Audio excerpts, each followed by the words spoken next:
Afternoon, everybody. Welcome to another episode of Weekly Spark. This is actually a continuation, and it's actually going to be part 1 of 2. I have a piece that I started in an earlier video that has a smear of gesso and paint on the background, and then I pulled some images, and then I decided I wanted to do an image transfer. So in this video, I'll show you a quick and easy image transfer technique that does use either a Xerox copy or a laser print. It needs to be one of those images that is not a water-based ink. Inkjet does not work, it's water-based. So a toner copy will definitely work. Quick and easy, makes a great transparent image transfer. And then next week, I'll go ahead and show you the whole piece put together. So this will be part 2, and then also part 3 will be coming up soon with this kind of piece that just grew as I sat down to work. So let me turn the camera around and I'll show you this. I'll remind you of the pieces, the ingredients in this recipe, but then I'll also show you how to do this quick and easy image transfer. The original piece is this, with the smear of gesso and paint on it. It's just on a watercolor paper. It's really just that first layer. Sometimes looking at that blank white paper, it's so hard to decide where to begin. It's daunting in that it's just so open. I like a layer of something on first, whether it's paper or paint. It just breaks up the page. It makes it less precious, and it gives me something to respond to. So I pulled this image, Jean Tierney. It was from Life magazine from 1942, so classic kind of pinup style. And I'm absolutely intrigued by the fact that she's holding a cast hand. I'm going to cut her out because I don't love the pinkness of this hand installation piece behind her, but I wanted to play with the idea of a hand. I have another image of classical beauty from a different time period, which I did shrink down so that their heads were closer in size. So I may do something contrasting both black and white in color and both the modern era, even though it's vintage for us now, being 80 years ago, approximately. But then this Greek piece is from 4th century BC, so that's just a wee bit older. So I've got those two. I have 2 different hand images as well as a palmistry hand diagram. So this is what I'm going to do the transparent transfer of, because then this could lay over top of other things. I had found this image of palmistry hands, which would be great to cut out, but then I went ahead and printed this on my laser printer. So I know this is a graphic image that will transfer via this technique. So this technique is going to use clear packing tape. You could do it with a clear contact paper as well, but clear packing tape is what I have on hand. So first things first,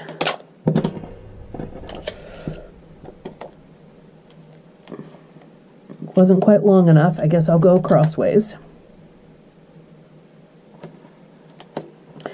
I'm going to lay tape down on the image, making sure that I don't get any air bubbles. So laying it down there and then coming across to make contact.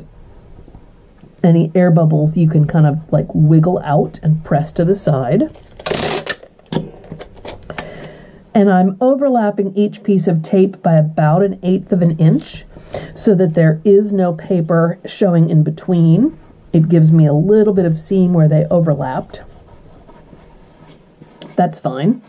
Now I'm just using my fingertips and burnishing this down pretty firmly. Okay. So for this ease of working with this, I'm going to cut off the excess tape.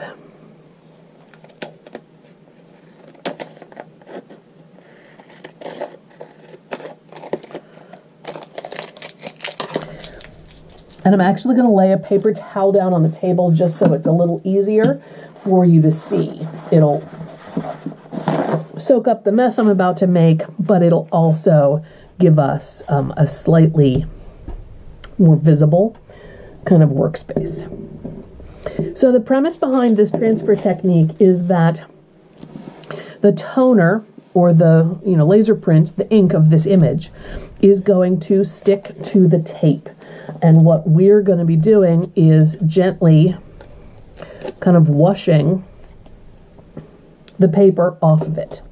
And so we should be left with the image going in this direction on this clear piece of tape.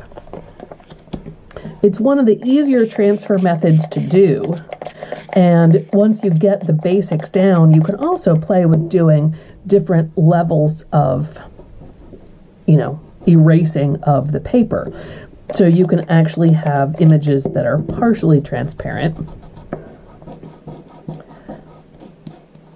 and partially opaque.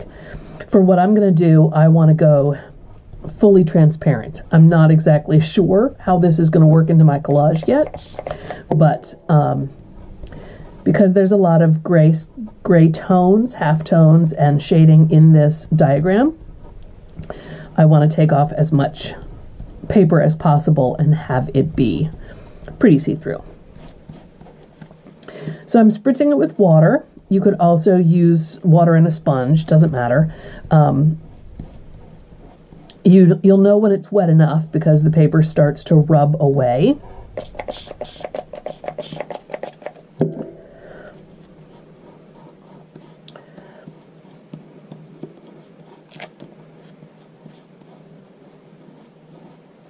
And the paper comes off kind of in two layers. There's the first layer that rolls off in kind of a big sheet. And then there is another thinner layer of fiber. So I'm not pressing very hard, but I'm just trying to roll it away. You could also dip your fingers in, water if you had clean water on your work table. I only have dirty water on my work table today.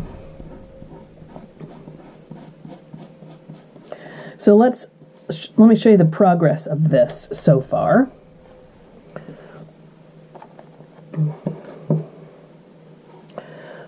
Okay. So you can see my hand through that, and you can clearly see where there's white left on the palm of this hand. You can see where the paper has been removed from the fingers and the pad of the thumb, so it's very much transparent. You can see exactly what's coming through it.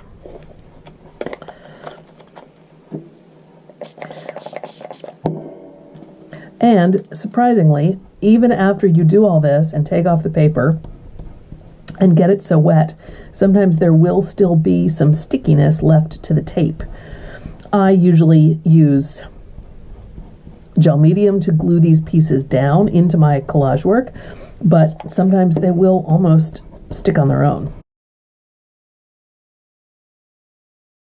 Working on a paper towel is nice if you don't do a lot of paper towels and instead use, like painting rags or something like that, something that you can wash. Not quite as wasteful as paper towels. You can do that on a cloth, but you want to make sure to get all of this paper pulp into the trash so that it's not going into your washing machine when you wash your paint rags, or so that it's not clogging up your drain. When in doubt, if there's a sticky piece, add more water, because if you scratch too hard, you could mar the image of your transfer.